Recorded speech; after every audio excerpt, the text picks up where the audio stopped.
So SQL clauses అంటే ఈ set operations ఎప్పుడు యూజ్ చేయాలి అని రూల్స్ మనం చూస్తే, set operations can be used in all classes where join group by having. ఈ అన్ని క్లాసెస్లో మనం సెట్ ఆపరేషన్స్ అయితే యూజ్ చేసుకోవచ్చు.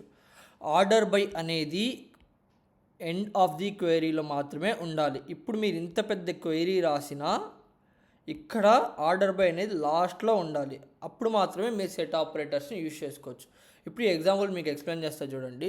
Select first name last name use చేసి జాయిన్ క్లాస్ అంటే మనం జాయిన్ బి అనేది యూజ్ చేసి, మళ్ళీ మనం wear customer ID is null, group by customers అనేది యూనియన్, మళ్ళీ సేమ్ క్వైరీ రాసిన లాస్ట్లో ఆర్డర్ బై యూజ్ చేయాలన్నమాట. ఆర్డర్ బై మీరు దేంతో అయితే ఆర్డర్ చేయాలనుకుంటున్నారు దాన్ని మనం యూజ్ చేయాలి. అప్పుడే మనం సెట్ ఆపరేటర్స్ని యూజ్ చేయొచ్చు అనమాట.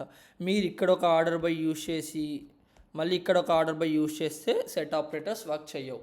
సో ఆర్డర్ బై అనేది ఓన్లీ ఎండ్లో మాత్రమే యూజ్ చేయాలి. So number of columns must be same to do set operations. ఇక్కడ 4 కాలమ్స్ ఉంటాయి కస్టమర్స్ టేబుల్లో, మనకి ఆర్డర్స్ టేబుల్లో కూడా 4 కాలమ్సే ఉండాలి. అప్పుడే మనకి సెట్ ఆపరేటర్స్ వర్క్ అవుతాయి అనమాట.